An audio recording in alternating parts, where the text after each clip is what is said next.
வெளியானது தாவேகா MLA viral video. டயரை ஆய்வு செய்த எம்எல்ஏ அசிங்கப்படுத்திய லாரி டிரைவர். கரூர் பயணம் ஆரம்பிக்கும் முன்னே படுதோல்வி, கடுமையாக எச்சரிக்கும் கூட்டணி கட்சிகள். திடீரென கரூருக்குள் இறங்கிய ஆதவ் அர்ஜுனா. தாவேகா திட்டத்தை தட்டி தூக்கிய செந்தில் பாலாஜி. கைது பிளான் கை கொடுக்கவில்லை, கோபத்தில் முதலமைச்சர் விஜய். மகளிர் பயணம் திடீரென பெயர் மாற்றம், பதில் கூற முடியாமல் முழித்த தாவேகா அமைச்சர். 700 மருத்துவ இடங்களை கோட்டை விட்ட தாவேகா அரசு. ஏழைகளுக்கு எட்டாக்கணியானது மருத்துவ படிப்பு. எந்த ஊடகங்களும் வெளியிடாத செய்திகள். கரூர் பந்தலில் அருந்து விழுந்த ராட்சத கம்பிகள். ஆரம்பிக்கும் முன்னே அசம்பாவிதமா அல்லது திமுக சதியா? இது மாதிரி இன்னைக்கு நடக்கக்கூடிய பல்வேறுபட்ட அரசியல் செய்திகளையும் அந்த செய்திகளோட உண்மை பின்னணியும் களத்திலிருந்து வந்திருக்கக்கூடிய பல்வேறுபட்ட வீடியோ காட்சிகளோட இந்த வீடியோவில் பார்க்க போகிறோம். அதுக்கு முன்னாடி யாரெல்லாம் பேடை டிவியை சப்ஸ்கிரைப் பண்ணாமல் பார்க்குறீங்களோ அவங்க மறக்காமல் சப்ஸ்கிரைப் பண்ணிவிட்டு இந்த வீடியோக்களை உங்கள் நண்பர்களுக்கு அதிகமாக ஷேர் செய்யுங்க. ஏன்னா யூடியூபோட தரப்புலேருந்து தொடர்ந்து நோட்டிஃபிகேஷன் வந்துட்டு இருக்கு. வீடியோ பார்க்கக்கூடிய 50% மக்கள் சப்ஸ்கிரைப் பண்ணி பார்க்குறாங்க, மீதி 50% மக்கள் சப்ஸ்கிரைப் பண்ணாமல் பார்க்குறாங்க அப்படின்ற நோட்டிஃபிகேஷன் நமக்கு தொடர்ந்து வந்துட்டு இருக்கு. அதனால் வீடியோ பார்க்கக்கூடிய நண்பர்கள் யாரெல்லாம் சப்ஸ்கிரைப் பண்ணாமல் பார்க்குறீங்களோ அவங்க மறக்காமல் சப்ஸ்கிரைப் பண்ணுங்க. இப்போ முதலமைச்சர் விஜய் கரூருக்கு போறாரு. இதை வச்சு இவங்க அடுத்து என்னெல்லாம் ரீல்ஸ் போட போறாங்க அப்படின்றது ஒரு பக்கமோ, முன்னாள் அமைச்சர் செந்தில் பாலாஜியை கைது செய்யலாம்னு சொல்லி ஒரு பெரிய மாஸ்டர் பிளான் போட்டாங்க, அது இன்னைக்கு தவிடுபடி ஆகி போச்சு. இதெல்லாம் பரபரப்பா பேசுறதை விட இன்னைக்கு இந்த லாரி டயர் மேட்ரு, தாவேகாவுடைய எம்எல்ஏ அவருடைய லாரி டயர் மேட்ரு தான் இன்னைக்கு பயங்கர வைரலா போயிருக்கு. திருவைகுண்டம் தொகுதியோடைய தாவேகா எம்எல்ஏ சரவணன். எந்த சரவணன் ஞாபகம் இருக்கா? வேலை வாங்கி தரேன் அப்படின்னு கூட்டு போய் கூட்டு பாலியல் வன்கொடுமை செஞ்சாங்க. அதில் எம்எல்ஏ சரவணனுக்கு தான் இதெல்லாமே தெரியும் அப்படின்னு சொல்லி ஒரு பொண்ணு போய் புகார் கொடுத்தாங்க. கட்சியை சேர்ந்த பெண், ரசிகர் மன்றத்திலிருந்து இருந்த ஒரு பெண். கடைசியில் என்ன நடவடிக்கை எடுத்தாங்கன்னா, அந்த பாதிக்கப்பட்ட பொண்ணை தான் கட்சியை விட்டு தூக்குனாங்க இல்லையா, அந்த வழக்கில் சம்மந்தப்பட்டிருக்கக்கூடிய தாவேகா எம்எல்ஏ சரவணன். அப்போ தன் மேலே ஒரு பெரிய அளவிலான ஒரு பாலியல் புகாரே வந்துருச்சு, ஒரு மோசடி புகார் வந்துருச்சு. இதை எப்படியாவது மாற்றணும்னு சொல்லி மனசை என்னென்னோ ரவுண்டு கட்டி பிளான் பண்ணாரு. அதுக்காக ஓகே நம்மளும் ஒரு ரீல்ஸ் போட்டாத வேலைக்கு ஆகும்னு சொல்லி அவருமே ரீல்ஸ் இறங்கிட்டாரு. இவர் 2 நாளைக்கு முன்னாடி ஒரு ரீல்ஸ் ஒன்று போட்டார். அந்த ரீல்ஸ் பார்த்தோம்னா சாவு வீட்டில் போய் ரீல்ஸு, அதாவது ஹாஸ்பிட்டலில் போய் ரீல்ஸு, அம்மா உணவகத்தில் ரீல்ஸு, ஸ்கூலில் போய் ரீல்ஸ் எல்லாம் போட்டதை தாண்டி சாவு வீட்டில் சடலத்தை வச்சு ரீல்ஸ் போட்டதில் நம்மளால பெரிய எக்ஸ்பர்ட்டு. அங்கே போய் ஒரு சாவு வீட்டில் போய் அதுக்கு ஒரு பிஜிஎம் போட்டு சோகமான பாடல்களை போட்டு சாவு வீட்டில் சடலத்தை வச்சு ஒரு ரீல்ஸ் போட்டார். அடுத்து மனுஷன் ரேஷன் கடைக்கு போகிறாரு. பொதுவாகவே ரேஷன் கடைகளுக்கு ஆய்வு போகிறவங்க என்ன செய்வாங்க, அங்கே முறையான முறையில் பொருட்கள் சரியான முறையில் விநியோகிக்கப்படுதா, பொருட்களோட தரம் சரியாக இருக்குதா, மக்களுக்கு சரியான முறையில் போய் சேருதா, இல்லை இடையில ஏதாவது மோசடி செய்கிறாங்களா, இதுதானே ஆய்வு செய்வாங்க. ஆனால் நம்மால் என்ன ஆய்வு செஞ்சார்னா, லாரி டயர் ஏன் இப்படி இருக்குது, லாரி டயரில் ஏன் கோடு விழுந்துருக்குது, லாரி டயர்ல ஏன் ரேகையை காணா, லாரி டயர்ல ஏன் சாணி ஓட்டி இருக்குது, இதெல்லாமா ஆய்வு பண்ணுவாங்க. போய் அங்கே போய் ஆய்வு பண்ணுறாரு. இவர் ஆய்வு செய்ய போனதுக்கு ஒரு லாரி வந்திருக்குது. ரேஷன் கடைக்கு அந்த பொருட்களை இறக்குறதுக்காக வரும்போது அந்த லாரியை போய் ஆய்வு செய்கிறாரு. ஏன் நம்பர் பிளேட்டில் அந்த இடத்துல பெயிண்ட் உறிஞ்சு போய் கிடக்குது, ஏன் நம்பர் பிளேட் இதுன்னு இந்த வண்டியோட நம்பர் பிளேட் தானே வேற என்னமாச்சுமா, அப்புறம் லாரி டயர் ஏன் அப்படி தேஞ்சு போயிருக்குது அப்படி இப்படின்னு சொல்லி அந்த இடத்துல கேள்வி கேட்குறாரு. லாரி டிரைவர் பரிதாபமாக அந்த இடத்துல மனசை முழிக்கிறாரு. ஏன்னா இவங்களுக்கு இடிச்ச வாயனை வச்சு வீடியோ போடுறதா இவங்களுடைய வழக்கம். ஒரு ஸ்கூலுக்கு போய் அங்கே பதில் பேச முடியாத சின்ன பிள்ளைய வச்சு இவங்க மாஸ்க் காட்டி எப்படி வீடியோ போட்டாங்களோ, ஒரு ஹாஸ்பிட்டலில் போய் ரீல்ஸ் போடும்போது அங்கே வேலை செய்யக்கூடிய நர்ஸ் எல்லாம் வச்சு அவங்கள கேள்வி கேட்டு அவங்க ஏதோ பெரிய குற்றவாளி மாதிரி சித்தரிச்சு எப்படியா ரீல்ஸ் போட்டாங்களோ, அந்த மாதிரி இவர் பங்குக்கும் அந்த அப்பாவி டிரைவர் அந்த அளவுக்கு என்ன சொல்கிறதுனே பதில் தெரியல. ஏங்க நான் ஒரு டிரைவர், சம்பளத்துக்கு வேலை செய்யணும், அவ்வளோதான். லாரி டயர் தெரிஞ்சிருக்குதா, அதுவும் அது எக்ஸ்ட்ரா ஸ்டெப்னி டயர் என்ன இந்த கதையெல்லாம் எனக்கு தெரியாதுன்னு உடனே சம்மந்தப்பட்டவங்க ஃபோன் போட சொல்கிறாரு. இது எல்லாத்தையும் ஒரு வீடியோ எடுக்க சொல்கிறாரு. ஆளை வச்சு கேமராமேனை வச்சு வீடியோ எடுக்க சொல்கிறாரு. அதில் ஒரு கேமராமேனும் ஒருத்தர் தான் பாருங்க, கேமராமேன் ஆஃப் த இயர், இந்த வருடத்தின் சிறந்த கேமராமேன் விருது அவனுக்கு தான் கொடுக்க முடியும். மனுஷன் லாரி டயருக்குள்ளே பூந்து கேமரா எடுக்கிறாங்க.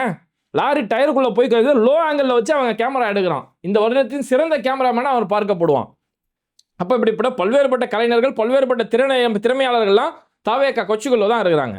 அப்போ அவர் யாருக்கோ ஃபோன் பண்ணுறாரு. ஃபோன் பண்ணோன்னே இந்த மாதிரி லாரி டயர் தேஞ்சிருக்குது, என்ன பிரதர் இது அப்படின்னா, முதல்ல நீங்கள் யார் சார் அப்படின்னு கேட்டோன்னா, நான் திருவைகுண்டம் தொகுதியோட எம்எல்ஏ பேசுகிறோம்ல அப்படின்னா இவர் இங்கே சொல்ல.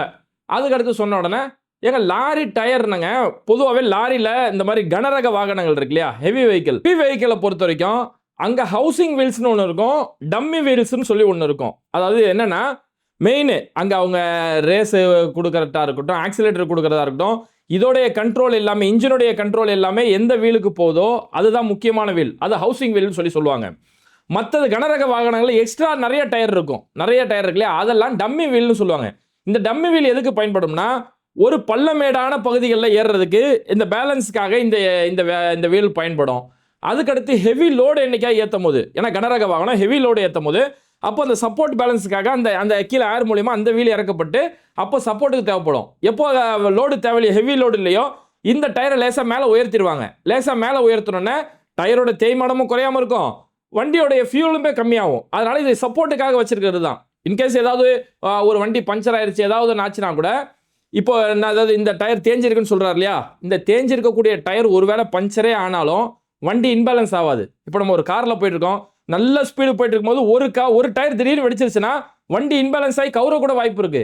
ஆனால் இது மாதிரியான கனரக ஹெவி வெஹிக்கிளை பொறுத்த வரைக்கும் அந்த டம்மி வீல் தேஞ்சு போயிருந்தா அது ஒருவேளை பஞ்சரே ஆனாலும் வண்டி லாரி இன்பேலன்ஸ் ஆகாது. அது பஞ்சர் ஆச்சுன்ற டிரைவருக்கு தெரியும், அவர் அதை அழகாக ஓரங்கட்டுற வரைக்கும் வண்டி ஒன்றுமே ஆகாது. இதுதான் இயல்பு. அதாவது மெயின் அந்த ஹவுசிங் வீல் இருக்கு இல்லையா, ஹவுசிங் வீல் நல்ல வீல் வச்சுருப்பாங்க. அது ஒரு வேளை தேஞ்சதுக்கு பிறகு அதுக்கு புதுசு வாங்கி போட்டு பழைய வீலை வந்து அந்த டம்மி வீல் இருக்குல்ல, டம்மிக்கு அதை தூக்கி போடுவாங்க. இது லாரி ஓட்டக்கூடிய எல்லாருக்குமே தெரியும். இந்த விஷயத்தை பேசக்கூடிய அந்த சரவணன் தாவேக்கா எம்எல்ஏ, அவர் நான் இதுக்கு முன்னாடி டிரைவராக தான் இருந்திருக்கேன், என்கிட்ட சொல்லுங்க அப்படின்னு சொல்கிறாரு. அதோட அந்த ஃபோனில் பேசுகிறத சொல்கிறாரு, ஏங்க உங்களுக்கு என்ன கேட்கணுன்னே தெரியல, என்ன ஆய்வு பண்ணேன்னு தெரியல, என்ன டயர்னே உங்களுக்கு தெரியல, முதல்ல நீங்கள் ஃபோனை வைங்க அப்படிங்கிறாரு. நீ ரீல்ஸ் போடுறதுக்கு நான் தான் கிடச்சனா, இந்த இதெல்லாம் வேற வண்டியாக போய் பார்த்துக்கோ, எங்கே போய் பண்ண முடியுமோ போய் பண்ணிக்கோ, போய் அதிகாரிகள்கிட்ட போய் கேட்டுக்கோ அப்படிங்கிற மாதிரி மனுஷன் மாஸ் காட்டி விட்டாப்புல. ஏன்னா எம்எல்ஏ பேசுகிறேன், நீ யாரை வேணாலும் பேசிட்டு போ, உனக்கு கேட்கக்கூடிய கேள்வியே தெரியல. ஒரு லாரி டயரை பற்றி யார் கேள்வி கேட்பாங்க? லாரி டயரை பற்றி கேள்வி கேட்க உங்களுக்கு என்ன அதிகாரம் இருக்குது? ஆர்டிஓவா நீங்கள் முதல் லாரி டயர் எந்த டயர் எது சம்மந்தமாக கேள்வியே உங்களுக்கு கேட்க தெரியல, உங்களுக்கு கேள்வி கேட்கறது போது ஃபோனை வைங்க அப்படின்னு சொல்லி ஃபோனை கட் பண்ணிட்டு அசிங்கப்படுத்தக்கூடிய அளவுக்கு இவங்களோட நிலைமைகள் ஆகிப்போச்சு. என்னன்னா, இவர் மேலே கொடுக்கப்பட்ட அந்த பாலியல் புகார் இருக்கு இல்லையா, அந்த பெண் கொடுத்த புகாரில் இதெல்லாம் மறைக்கணுங்கிறதுக்காக நானும் ரீல்ஸ் காட்டுறேன், நானும் அந்த தொகுதிக்கு ஒரு எம்எல்ஏ வேலை செய்கிறேன்றதுக்காக இப்படி பில்டப் கொடுக்க பார்த்தாரு. மொத்த பில்டப்பை மண்ணால் இது போட்டான் அந்த மனுஷன். இவருக்கு தான் 2 நாளைக்கு முன்னாடி போலீஸ் பாதுகாப்பு வேற கொடுத்தாங்க. அவருக்கு வந்து உயிருக்கு அச்சுறுத்தல் இருக்குது, மிரட்டல்கள் வருது அப்படின்னு சொல்லி இந்த தாவேக்கா எம்எல்ஏ சரவணனுக்கு ஆயுதம் ஏந்தி 2 போலீஸ் பாதுகாப்பு வேற இந்த தாவேக்கா அரசு கொடுத்தது. அது பாருங்களேன். இப்போ சமீபத்தில் அந்த தாவேக்காவுடைய அமைச்சர் சரத், அவர் மேலே போதைப் பொருள் பயன்படுத்தினார் அப்படிங்கிற மாதிரி அவர் மேலே ஒரு குற்றச்சாட்டு வந்தது. அவர் முதலமைச்சர் கலந்துக்கூடிய எல்லா நிகழ்ச்சிகளுமே அவரை கூடவே வச்சுக்கிறாங்க. அவர் மேலே ஒரு சின்ன விசாரணை கூட எடுக்கல. இவர் மேலே இவ்வளோ பெரிய பாலியல் புகார் கொடுக்கப்பட்டுமோ இவருக்கு ஆயுதமேந்திய போலீஸ் பாதுகாப்பு கொடுக்குறாங்க அந்த அளவுக்கு. ஏன்னா இவருக்குமே ஆதவர்ஜுனாவுக்கு ஒரு லிங்க் இருக்குது, அந்த லாட்டரி சீட்டு சம்பந்தமான சில லிங்க்லாம் இருக்குன்னு சொல்லி பல்வேறுபட்ட கருத்துக்கள் இன்னைக்கு சோசியல் மீடியாவில் போயிட்டு இருக்குது. அப்போ இப்படி இருக்கிற நேரத்தில் இந்த ஆய்வு செஞ்சு என்னோட பேரை நான் கெத்து காட்டுறேன் அப்படின்ற பேரில் மனுஷன் வெத்தா போயிட்டாரு. இப்போ இந்த பில்டப் எந்த அளவுக்கு போயிருச்சுன்னா, இப்போ முதலமைச்சர் விஜய் கரூருக்கு போகிறாரு. 10 மாதம் கழிச்சு, அடேங்க அப்பா, 10 மாதம் கழிச்சு நீ தான் கரூருக்கே உங்களுக்கு வழி தெரிஞ்சிருக்குது. அந்த கரூருக்கு போகக்கூடிய நேரத்தில் இந்த டைமில் நம்ம கரூருக்கு போகிறோம், எப்படி அங்கே போய் திமுக தான் கொலை பண்ணிச்சு அப்படின்னு சொல்லி இதே டைலாக தான் போய் பேசிகிட்டு இருப்பாங்களா? அப்போ அதுக்கு முன்னாடி செந்தில் பாலாஜி நம்ம கைது செஞ்சிட்டோம் அப்படின்னா, செந்தில் பாலாஜி ஆளை வச்சு கொண்டாருன்னு சொல்லி ஒரு பொய்யை பரப்பிட்டு இருந்தாங்களா, செந்தில் பாலாஜி எப்படியே கைது செஞ்சிட்டோம்னா அதுவே நமக்கு பெரிய ஒரு வேல்யூவாக மாறிடும். ஏன்னா ஆதவர்ஜுனா சமீபத்தில் பேசினாரு, கரூரில் கணக்கு தீர்க்க வேண்டி இருக்குது, ஸ்டாலின் தான் போலீஸ் வச்சு கொலை பண்ணாரு அப்படின்னார்ல. அப்போ அந்த கணக்கு தீர்க்க வேண்டியிருக்கு யார் அப்படின்னா செந்தில் பாலாஜியை கணக்கு தீர்க்கணும். ஏன்னா இந்த கரூர் பயணமே இவங்க இடைத்தேர்தலை மனசில் வச்சு தான் போகிறாங்க. அங்கே போய் அங்கே இருக்கக்கூடிய பாதிக்கப்பட்ட குடும்பத்துக்கு அரசு வேலை கொடுக்குறோம்லாம் சொல்கிறாங்க இல்லையா, இது எல்லாமே அடுத்து வரக்கூடிய கரூரோட இடைத்தேர்தல் வரப்போகுது. அதிமுக ராஜினாமா செஞ்சுட்டு வந்திருக்கிறாங்க. அந்த கரூர் இடைத்தேர்தலை மனசில் வச்சுக்கிட்டு தான் இந்த அரசு வேலை கொடுக்கக்கூடிய ஒரு வேலைகள் செஞ்சுட்டு இருக்கிறாங்க. அப்போ இப்படி இருக்கும்போது அந்த கரூரில் செந்தில் பாலாஜி இருந்தாருன்னா வேலைக்கு ஆகாது, நம்மளால அங்கே ஒன்றுமே செய்ய முடியாதுங்கிறதால தான் செந்தில் பாலாஜி எப்படியா ஸ்பாட் அவுட் தூக்கணும், அதே நேரத்தில் திமுக மேலே பழிய போடணும். செந்தில் பாலாஜி வச்சு ஏதோ ஒரு பேரை போட்டு உள்ளத்துக்கு அரெஸ்ட் பண்ணி போட்டோம்னா அந்த மக்களுக்கு நம்ம மேலே ஒரு அனுதாபம் வரும், நம்ம மேலே எந்த ஒரு பிழை இல்லை, திமுக தான் தப்புன்னு சொல்லி இப்படி ஒரு பில்டப்பை கிரியேட் பண்ணலாம்னு சொல்லி என்னென்னோ பண்ணி தாவேக்கா எம்எல்ஏ இளையராஜாவுக்கு 35 கோடி ரூபா பேரம் பேசினாங்க. புரோக்கருக்கு 5 கோடி, எம்எல்ஏக்கு 35 கோடி, 40 கோடி ரூபா பேரம் பேசினாங்க.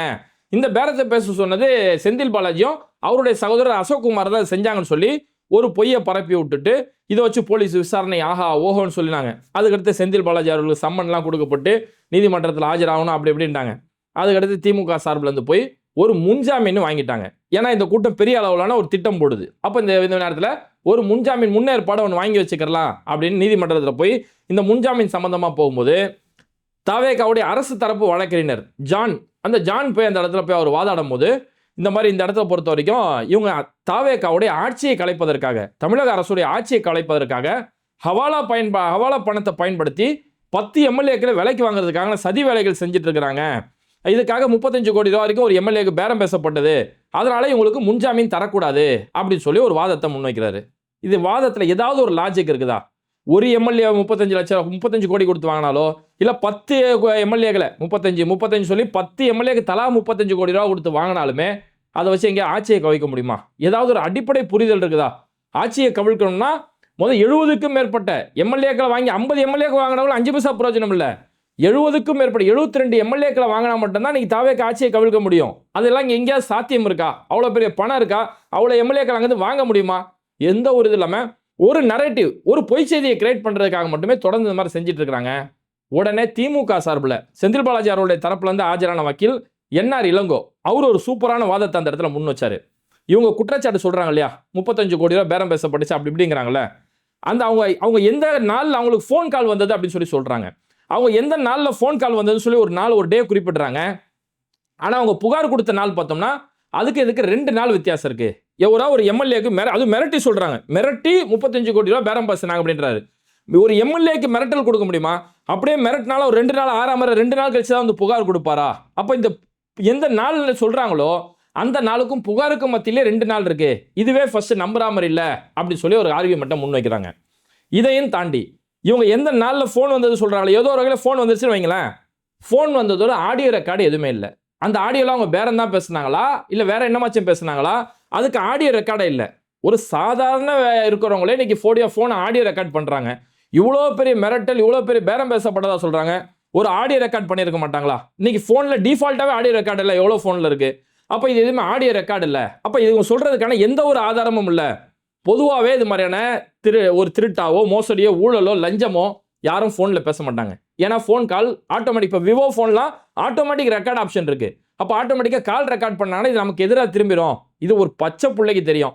ஒருத்தன் கோடிக்கணக்கில் பேரம் பேசுகிறான், இதெல்லாம் யோசிக்க மாட்டான். முதல் ஃபோன் காலில் பேரம்ன்றதே ஒரு நம்பக தன்மை இல்லாத ஒரு செயல். அப்போ ஆடியோ ரெக்கார்டை இவங்க கையில் இல்லை. அதையும் தாண்டி சரி ஒருவேளை உண்மையாகவே அங்கே பேரம் பேசப்பட்டதாக இருந்தாலும் இந்த சம்மந்தப்பட்ட யார் குற்றவாளி சொல்கிறாங்களோ அல்லது சம்மந்தப்பட்ட எம்எல்ஏவாக இருக்கிறாங்களோ இவங்களுக்கும் செந்தில் பாலாஜி அவர்களுக்கும் எந்த வகையிலுமே லிங்க் கிடையாது. எந்த ஒரு துளி அளவு அந்த சம்மந்தப்பட்ட முதல் குற்றவாளி திருநாவுக்கரசன் யாரோ சொல்கிறாங்க, அதிலிருந்து செந்தில் பாலாஜி அவர்கள் வரைக்கும் எந்த வகையிலுமே லிங்க் கிடையாது, அவங்களுடைய தொடர்பு கிடையாது, ஒரு ஃபோட்டோ எடுத்தது கிடையாது. இவங்க 2 பேரும் கட்சி சார்ந்த எந்த ஒரு நெருங்கிய உறவோ எந்த ஒரு மெசேஜ் கூட இவங்களுக்குள்ள பரிமாற்றம் பண்ணது கிடையாது. அப்புறம் எப்படி குற்றச்சாட்டு சொல்ல முடியும்? இது முழுக்க முழுக்க அரசியல் பழிவாங்கலுக்காக நடக்கக்கூடிய ஒரு காரியம் அப்படின்னு சொல்லி ஒரு நியாயமான ஆதாரங்களோட இங்கே முன்ஜாமீன் கேட்குறாங்க. நீதிமன்றம் இது விசாரித்து தாவேகா தரப்புல சொல்றது எல்லாமே பொய் தான், அதில் எந்த ஒரு ஆதாரமும் இல்லை சொல்லி அவங்க குற்றச்சாட்டை மறுத்துட்டு திமுக சார்பில் இந்த ஆதார வழக்கறிஞரோட அடிப்படையில் செந்தில் பாலாஜி அவர்களுக்கும் அவருடைய சகோதரர் அசோக் அவர்களுக்கும் முன்ஜாமீன் வழங்கப்பட்டுருச்சு. இங்கேயே தாவேகா படுதோல்வி. கரூர் பயணம் ஆரம்பிக்கிறதுக்கு முன்னாடியே இங்கேயே இவங்க படுதோல்வி அடைஞ்சிட்டாங்கன்னு சொல்லலாம். சரி, இதை தாண்டி இன்னைக்கு கரூருக்கு போயிடுறாங்களா? கரூருக்கு போனால் அங்கே பெரிய பில்டப் நடக்கும். நீங்கள் வேணால் பாருங்கள், பெரிய அளவிலான ரோடு ஷோ நடக்கும். அங்கே இறந்தவங்களுக்கு நலத்திட்ட உதவி, நிதி உதவி, அது இதுன்னு சொல்லி செய்வாங்க. 10 மாதம் கழிச்சு தான் உங்களுக்கு வழியே தெரிஞ்சிருக்குது. அப்போ அதெல்லாம் செய்யும் போது திமுக மேலே பழைய தூக்கி போடலாங்கிறதுக்காக எல்லாம் செஞ்சுட்டு பாதிக்கப்பட்ட குடும்பத்துக்கு நாங்கள் அரசு வேலை கொடுக்குறோம் அப்படிங்கிறாங்க.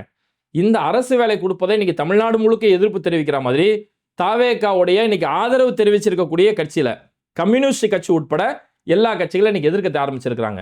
விசிகாலாம் இந்த இடத்துல நியாயமாக பார்த்தா அவங்க எதிர்ப்பாங்கன்னு நான் பார்த்தேன்.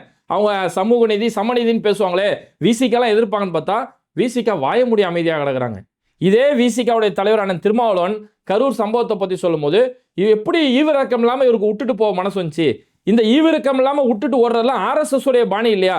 மோடி எப்படி குஜராத்துக்கு ஒரு காரணம் சொன்னாரோ, ரோட்ல நாய் அடிப்பட்டா எப்படின்னு சொல்லி ஒரு உதாரணம் சொன்னாலோ, அந்த மாதிரி ஈவிரக்கம் இல்லாத ஒரு செயல் ஆர்எஸ்எஸ் உடைய செயலாளருக்கு விஜயோட செயல் சொல்லி அன்னைக்கு அவ்வளோ வீரமா பேசின அண்ணன் திருமாவளவன் இன்னைக்கு அந்த கட்சியிலிருந்து கூட ஒரு மறுப்பு கூட சொல்லாத அளவுக்கு தான் இன்னைக்கு விசிகாவோட நிலைமை. ஒரே ஒரு அமைச்சர் பதவியால விசிகாவோட நிலைமை இப்படி தலைக்கீழ மாறி போனது நமக்கு ஆச்சரியமா இருக்குது. சரி, இப்போ அரசு வேலை கொடுக்கறதால கம்யூனிஸ்ட் கட்சி மாதிரியான பல கட்சிகள் இன்னைக்கு கடுமையான எதிர்ப்புகளை தெரிவிச்சிருக்காங்க. உங்களுடைய கட்சி நிகழ்ச்சிக்காக, உங்களுடைய கட்சி பிரச்சாரத்துக்காக நடந்த நிகழ்ச்சி. தாமதமா வந்தது நீங்க, வந்த மக்களுக்கு தண்ணீர் உட்பட எந்த அடிப்படை சேவையுமே செய்யாதது நீங்க, போலீஸ் சொல்லுமே நீங்க உள்ள கூட்டத்துக்குள்ள வண்டியை பிளந்துக்கிட்டு போனது நீங்க, எல்லா தவறுகளுமே நீங்க செஞ்சு உங்க கட்சிக்காக நடந்த நிகழ்ச்சியில அங்க நடந்த அந்த விபத்துக்கு நீங்க எப்படி அரசு வேலை கொடுக்கலாம்? ஆல்ரெடி இது கோர்ட்ல பெண்டிங்ல இருக்கக்கூடிய கேஸ், கோர்ட்ல உச்ச நீதிமன்றத்தில் அல்லது சிபிஐ வழக்கில் விசாரணையில் இருக்கக்கூடிய ஒரு கேஸுக்கு இப்படி நீங்க அரசு வேலை வழங்குறதுங்கிறது இது அந்த சாட்சிகளை குழப்புற மாதிரியான ஒரு காரியங்களை அமையாதா அப்படின்னு சொல்லி தரமான வாதங்களை இன்னைக்கு முன்வைக்கிறாங்க. இதையும் தாண்டி ஒரு முக்கியமான விஷயம் என்னன்னா, இன்னைக்கு எத்தனையோ போராட்டங்களுக்கு, இப்போ ஸ்டெர்லைட்ல போராட்டம் பண்ணி உயிரிழந்தாங்க இல்லையா, அவங்கெல்லாம் அந்த மண்ணோட உரிமைக்காக, தூத்துக்குடியில் இந்த ஆலை வந்துச்சுன்னா நிம்மதியாக மூச்சு விட முடியாது அப்படின்னு சொல்லி அந்த மண்ணோட உரிமைக்காக மக்களுக்காக போராடினாங்க. அவங்க அநியாயமாக சுட்டு கொண்டாங்க. அவங்களுக்கு அரசு வேலை வழங்குறது ஒரு நியாயமான ஒரு காரியம். அப்போ அந்த மண்ணுக்காக போராடினவங்களும் அரசு வேலை கொடுக்குற ஒரு நியாய நீதி இருக்குது. இங்க திமிர் எடுத்து போய் நடிகனை பார்க்கறதுக்கு போனாங்க, முழுக்க முழுக்க திமிர் எடுத்து போய் சினிமா முகத்தை சீரழிஞ்சு போனாங்க. அவங்களுக்கு போய் அரசு வேலை கொடுக்குறது எந்த வகையில நியாயம்? சரி, ஓகே, அரசு வேலை கொடுத்தா கூட அப்ப ஏன் கரூருக்கு மட்டும் கொடுக்குறீங்க? விக்கிரவாண்டி மாநாட்டில் வந்து பல பேர் செத்து போனான் இல்லையா, மதுரை மாநாட்டில் வந்து பல பேர் செத்து போனான் இல்லையா, அவனுக்கே அரசு வேலை கொடுக்கல. விஜய் பிரச்சாரத்துக்கு வராருன்னு பின்னாடி பைக்ல ஃபாலோ பண்ணது கீழே விழுந்து மண்ணில் அடிப்படை செத்து போனான்ல, அவனுக்கே அரசு வேலை கொடுக்கல. ஏன்னா அவனுக்கு அரசு வேலை கொடுத்தா அது இடைத்தேர்தலுக்கு எந்த வகையிலும் பிரயோஜனப்படாது. கரூர்ல செத்து போனவங்களுக்கு அரசு வேலை கொடுத்தா அது கரூர்ல நடக்கக்கூடிய இடைத்தேர்தலுக்கு எனக்கு ஒரு பிரச்சார வாய்ப்பு அமையும் அப்படிங்கிறதுக்காக தான் இந்த அரசு வேலை நாடகம் இதெல்லாமே இந்த மாதிரி செஞ்சுக்கிட்டு இருக்கிறாங்க. அதனால தான் இன்னைக்கு தாவேகாவுக்கு ஆதரவு தெரிவித்த கம்யூனிஸ்ட் கட்சி உட்பட எல்லாருமே கடுமையாக எதிர்க்கிறாங்க. ஏங்க, அவன் டிஎன்பிஎஸ்சியில் எக்ஸாம் எழுதி அவ்வளோ கஷ்டப்படுவான். 100 பேர் தான் அங்கே பணியிடம் இருக்கும். 100 பேர் எடுக்கக்கூடிய வேலைக்கு 1,00,000 பேர் இங்கே ட்ரை பண்ணுவான். டிஎன்பிஎஸ்சியில் சாதாரண விஷயம் இல்லை. அந்த டிஎன்பிஎஸ்சிக்கு அவன் தயாராகிற வரைக்கும் ஒரு ஃபேமிலி ஃபங்க்ஷன் கூட அவனால் போக முடியாது. ஒரு 0.5%, வெறும் 0.5% அளவுக்கான மார்க்குக்காக எத்தனையோ பேர் வாய்ப்புகள் தவறி போயிருக்குது. வெறும் 0.5, அதாவது ஒரு பாயிண்ட் கூட இல்லை, வெறும் 0.5% அளவுக்கு என்னோட ஒரு மார்க் போனதால எனக்கு கவர்மெண்ட் வேலை கிடைக்காம போச்சுன்னு சொல்லி எத்தனையோ பேர் இங்கே இயங்கக்கூடிய காட்சிகள் நம்ம பார்த்துருக்குறோம். ஆனால் அப்படி பல லட்சக்கணக்கான பேர் இங்கே காத்துக்கிட்டு இருக்கும்போது, தவிச்சுக்கிட்டு இருக்கும்போது, இவரை பார்க்க வந்து நடிகரை பார்க்க வந்த ஒரு கூட்டத்தில் உயிரிழந்தவங்களுக்கு இவங்களுக்கு தூக்கி அரசு வேலை கொடுக்கறதுங்கிறது இங்கே பல பேரோட உழைப்பையும் அவங்களுடைய கனவுகளை நாசமாக்குறதுக்கு சமம். பல பேர் டிஎன்பிஎஸ்சி மாதிரியான எக்ஸாமுக்கு எழுதுறவங்களாம் சொந்தக்காரன் வீட்டு ஃபங்க்ஷனுக்கு கூட போக மாட்டாங்க. ஒரு கல்யாணம் நல்ல விஷயங்களுக்கோ ஒரு சொந்தக்காரங்க இறந்து போன அந்த நிகழ்வு கூட எதுக்குமே போக மாட்டாங்க. ஏன்னா இது நான் படிக்கக்கூடிய காலம், இந்த காலத்தை நான் சரியாக படித்து நான் இருந்தால் தான் எனக்கு வேலை கிடைக்கும், என் கனவு நிறைவேறும் சொல்லி இப்படியெல்லாம் கஷ்டப்படுறவங்களுடைய கனவை ஒட்டுமொத்தமாக தூக்கி போட்டுட்டு இங்கே நடிகரை பார்க்க வந்தவங்களுக்கு அரசு வேலை கொடுக்குறாங்க. இதனால தான் கூட்டணி கட்சிகளில் இருக்கிறவங்கள கடுமையாக எதிர்க்கிறாங்கன்னா, இந்த கரூர் பயணம் ஆரம்பிக்கிறதுக்கு முன்னாடியே இங்கே தோல்வியை நோக்கி போயிட்டு இருக்குது. இது ஏதோ இங்கே மட்டும் இந்த கோளாறு வேலைகள் நடக்கலை. இன்னைக்கு மருத்துவக் கல்லூரியில் பெரிய ஒரு கோளாறு. எந்த ஊடகமும் இந்த செய்தியை பெருசுப்படுத்தவே இல்லை. வெறும் பொய் செய்திகளை பரப்புறாங்க. நாளைக்கு கரூருக்கு இங்கே வராரு அங்கே வராருன்னு சொல்லிட்டு பில்டப் செய்திகளை போடுறாங்க. ஆனால் இன்னைக்கு முக்கியமான செய்தி என்ன தெரியுமா? நம்ம தமிழ்நாட்டில் இருக்கக்கூடிய பல கல்லூரிகள், அதாவது ஒரு 6 கல்லூரிகளுக்கு நிகர்நிலை பல்கலைக்கழகங்களாக மாற்றிட்டாங்க. அதாவது நீடட் யூனிவர்சிட்டின்னு சொல்லுவாங்க. நிகர்நிலை பல்கலைக்கழகம், அதாவது இங்கே இருக்கக்கூடிய தனியார் பள்ளிகள், அதில் இருக்கக்கூடிய ஒரு கோட்டா என்னன்னா, ஒரு ஸ்டேட் கோட்டான்னு சொல்லுவாங்க. தனியார் கல்லூரிகளில் 50% இடங்களை அரசுக்கு கொடுத்துடணும். அரசு என்ன செய்யும், மாணவர்களுக்கு நியாயமான விலையில் சீட்டு கொடுப்பாங்க. மருத்துவக் கல்லூரி நான் சொல்கிறேன், மெடிக்கல் காலேஜ், மருத்துவக் கல்லூரியில் அப்போ 50% சீட், தனியார் கல்லூரியாக இருந்தாலுமே 50% சீட்டு வந்து கவர்மெண்ட்டு கொடுக்கும். கவர்மெண்ட்டோட ஒதுக்கீட்டில் மார்க் அடிப்படையில் ஒதுக்கி கொடுப்பாங்க. அப்படி கொடுக்கும்போது கவர்மெண்ட் நிர்ணயிக்கக்கூடிய ரேட் என்ன தெரியுமா? ஒரு தனியார் பள்ளியில் கவர்மெண்ட் நிர்ணயிக்கக்கூடிய மெடிக்கல் காலேஜுக்கு 4,35,000 தான் ஃபீஸு. அதிகபட்சம் போனாலும் 5 லட்ச ரூபா தான். இவ்வளோ தான் ஃபீஸு. கவர்மெண்ட் காலேஜில் நிம்மதியாக படிக்கிற பிள்ளைங்க தனியார் காலேஜில் போனாலும் இவ்வளோ குறைவான விலையில் இப்படியாப்பட்ட வாய்ப்புகள் நமக்கு இருக்குது. ஆனால் இன்றைக்கி இருக்கக்கூடிய நிலைமையில் ஒரு 6 காலேஜ், அதில் 3 college doctor MGR medical college, அதுக்கு கீழே இயங்கக்கூடிய 3 காலேஜ் உட்பட 6 மெடிக்கல் காலேஜ் இன்னைக்கு நிகர்நிலை அந்தஸ்து வாங்கிட்டாங்க அப்படின்ற பேரில் அது இன்னைக்கு தமிழ்நாடோட கையை விட்டு போயிருச்சு. இந்த 6 காலேஜில் மட்டுமே கிட்டத்தட்ட 700 சீட் இருக்கு. அப்போ 700 சீட் இன்னைக்கு நம்ம கையை விட்டு போயிட்டதால இன்னைக்கு அந்த 700 சீட்டுக்கு படிக்கக்கூடிய மாணவர்கள் போய் அங்கே போய் அவங்க போய் ஃபீஸ் கட்டணும் அப்படின்னா அதோட ரேட்டு 23 லட்சத்துலேருந்து 30 லட்ச ரூபா. 4,35,000 கட்டின இடங்க இருக்கு, 23 லட்ச ரூபா எங்க இருக்கு, 30 லட்ச ரூபா எங்க இருக்கு. அப்போ இந்த அளவுக்கு விலை உயர்ந்து போகக்கூடிய அளவுக்கு நிலைமை. இதுக்கு முழுக்க காரணம் தாவேக அரசு கோட்டை விட்டுட்டாங்க. ஏன்னா இப்படி ஒரு மருத்துவக் கல்லூரி இருக்கு, அது நிகர்நிலை அந்தஸ்து பெறுது அப்படின்னா இங்க இருக்கக்கூடிய மாநில அரசும் டாக்டர் எம்ஜிஆர் யூனிவர்சிட்டி இருக்கு இல்லையா, அந்த கல்லூரியுடைய தடையில்லா சான்றிதழ் வேணும், அதாவது நோ அப்ஜெக்ஷன் சர்டிஃபிகேட் வேணும். இது இருந்தால் மட்டும்தான் அவங்களுக்கு அந்த அந்தஸ்தை நோக்கி போக முடியும். ஆனால் ஒன்றிய அரசு இது எதையுமே பரிசீலிக்காம அவங்களா எடுத்து கொடுத்துட்டாங்க. அதையும் தாண்டி ஒரு கல்லூரி இருக்கிறாங்க, அவங்க அடுத்து நிகர்நிலை அந்தஸ்து பெறணும்னா இங்கே கவர்மெண்ட் கிட்ட அவங்க அனுமதி கேட்கணும். இந்த அனுமதி கவர்மெண்ட் 60 நாளைக்குள்ள கொடுக்கணும். இந்த 60 நாளைக்குள்ள இவங்க ஒரு டிமாண்ட் வைக்கலாம். நீங்க நிகர்நிலை அந்தஸ்து வாங்கினாலும் இங்க எங்களுக்கு அரசு சார்பில் ஒதுக்கப்பட்ட அந்த இடங்களை கொடுத்து மாணவர்களுக்கு குறைந்த விலையில கட்டணம் வாங்கணும் அப்படின்னு சொல்லி ஒரு டிமாண்ட் வைக்கலாம், அல்லது நீதிமன்ற வழியா போகலாம். இது எல்லா வாய்ப்பையுமே தாவேக அரசு கோட்டை விட்டுட்டாங்க. இந்த 60 நாள்ல இவங்க கோட்டை விட்டதோட ஒரு விளைவு இன்னைக்கு என்ன ஆகி போச்சுன்னா, எல்லாருமே தனியார் வசம் போய் இன்னைக்கு மாணவர்கள் அதிகமான காசை கொடுத்து படிக்கக்கூடிய ஒரு நிலைமை. 700 மாணவர்களுடைய படிப்பு, ஏழை மாணவர்களுக்கான சிறப்பான ஒரு வாய்ப்பு இருந்தது. இது எல்லாமே இன்னைக்கு கைவிட்டு போச்சு. ஆனால் இந்த செய்திகளை எந்த ஒரு ஊடகங்களும் பேச மாட்டாங்க. வெறும் ரீல்ஸ், பில்டப்பு, இங்கே போனார் அங்கே வந்தார், இதை வச்சு பில்டப் மட்டும்தான் இவங்கள பேச முடியும். அதனால தான் இவங்க துணிஞ்சு இன்னைக்கு என்ன செய்கிறாங்கன்னா, மகளிர் விடியல் பயணம் அப்படின்னு சொல்லி ஒரு அழகான திட்டம் கொண்டு வந்து பெண்களுக்கான ஒரு உரிமை நிலைநிறுத்தப்பட்டது. இன்னைக்கு அதை அவங்களால பொறுக்க முடியல. இது திமுக கொண்டு வந்தது. அந்த ஸ்கீம் அவங்களால கேன்சல் பண்ண முடியாது. ஏன்னா கேன்சல் பண்ணால் மக்கள் கேள்வி கேட்பாங்க. அப்போ உடனே என்ன செய்கிறாங்க, இது மகளிர் விடியல் பயணம் இல்லை, மகளிர் பயணம் அப்படின்னு பேரை மாத்துறாங்க. ஏன்னா மகளிர் விடியல் பயணம்னா திமுக ஞாபகம், அந்த விடியல் திமுக ஞாபகப்படுத்துற மாதிரி இருக்கு. உடனே மகளிர் பயணம் அப்படிங்கிறாங்க. ஏன் சார் இந்த பெயர் மாற்றம் சொல்லி சம்பந்தப்பட்ட போக்குவரத்துறை அமைச்சர்கிட்ட போய் கேட்டதுக்கு, மகளிர் பயணம் தானே மகளிர் பயணம், மகளிர் பயணம் தானே மகளிர் பயணம். இவர் யார் தெரியுங்களா? பக்ரீத் டைமில் ஊருக்கு போகிறவங்க, ஸ்கூல் லீவ் டைமில் ஊருக்கு போகிறவங்களுக்கு பஸ் எங்கே சார், நான் புக் பண்ண பஸ்ஸை காணா, எத்தனை மணி நேரமாக நிற்கிறோம், பஸ்ஸில் ஏறினா இறக்கி விட்டீங்களா கேட்கும்போது, தம்பி நீ சாப்பிட்ட நான் சாப்பிடல, தம்பி நீ சாப்பிட்ட நான் சாப்பிடல அப்படின்னு பேசினார்ல, அவர் தான் இன்னைக்கு சொல்கிறாரு, ஆமாம் மகளிர் பயணம் மகளிர் பயணம் அப்படின்னு சொல்லி சம்மந்தம் இல்லாத ஒரு பதில் சொல்கிறாரு. இதுக்கு முன்னாடி நான் முதல்வன் திட்டம், ஏழை மாணவர்களுக்கு நான் முதல்வன் திட்டம், அவ்வளோ அழகான ஒரு திட்டத்தை கொண்டு வரும்போது அந்த திட்டத்தை இன்னைக்கு தாவேக அரசு அதை டிஎன் ஸ்கில் டெவலப்மெண்ட் சொல்லி பேரை மாற்றுறாங்க. நான் முதல்வன்ற பெயரை டிஎன் ஸ்கில் டெவலப்மெண்ட் மாற்றுறாங்க. ஏன்னா அந்த நான் முதல்வன்ற பெயர்னாலே திமுக நினைவுபடுத்துது. ஏன்னா மக்களோட மனசில் இன்னைக்கு முதலமைச்சராக ஸ்டாலின் தான் இருந்துகிட்டு இருக்கிறாரு. இந்த திட்டங்கள்லாம் பார்க்கும்போது ஸ்டாலின் தான் அந்த நினைவு வருது. ஏற்கனவே ஸ்டாலின் சொன்னார், நான் இந்த மாதிரியான பல நல்ல திட்டங்கள் கொண்டு வந்திருக்கேன், அந்த திட்டங்கள் நீங்கள் யாராவது மாற்றணும், அந்த திட்டங்கள் அடிக்கணும் ஒழிக்கணும் ஏதாவது நினச்சிங்கன்னா உங்கள் மனசில் ஒரு பயம் வரும், அது உங்களால் செய்யவே முடியாது. அப்படி நீங்கள் பயப்படுற காலமெல்லாம் இந்த ஸ்டாலின் தான் இந்த நாட்டுக்கு முதலமைச்சராக இருக்கிறேன் அப்படின்னு சொல்லி ஒரு துணிச்சலாக ஒரு பேசினார் இல்லையா, அந்த மாதிரி அந்த திட்டத்தை ஒழிக்க முடியல, அந்த பெயரை ஒழிச்சிடணும். நான் முதல்வன்னாலே இங்கே ஸ்டாலின் தானே ஞாபகம் வருது. இந்த பாகுபலி படத்தில் கூட டைலாக் வரும், அரியணையில் இல்லாவிட்டாலும் பாகுபலி தான் அரசனாக இருக்கிறான் அப்படி சொல்லி டைலாக் வரும்ல. இன்னைக்கு முதலமைச்சராக ஸ்டாலின் அவர்கள் இல்லைனாலும் இங்கே முதலமைச்சர் ஒரு முதல்வன் அப்படின்னால ஸ்டாலின் தானே ஞாபகம் வருது. இவர் என்னன்னாலும் ஒரு நடிகரை தானே பார்க்குறாங்க. அப்படிங்கிறதால நான் முதல்வன் திட்டத்தோட பெயரை மாற்றிட்டு டிஎன் ஸ்கில் டெவலப்மெண்ட் அப்படின்ற மாதிரி பெயரை மாற்றுறாங்க. அப்போ இந்த மாதிரி பெயர் மாற்றி, இந்த மாதிரி வெறும் பெயர் மாற்றி இருக்கிற திட்டத்துக்கு பெயரை மாற்றுறது தான் இவங்க சொன்ன மாற்றம். இதுதான் இவங்களால செய்ய முடிஞ்ச மாற்றம். இதை தாண்டி எந்த ஒரு மாற்றமும் செய்ய முடியாது.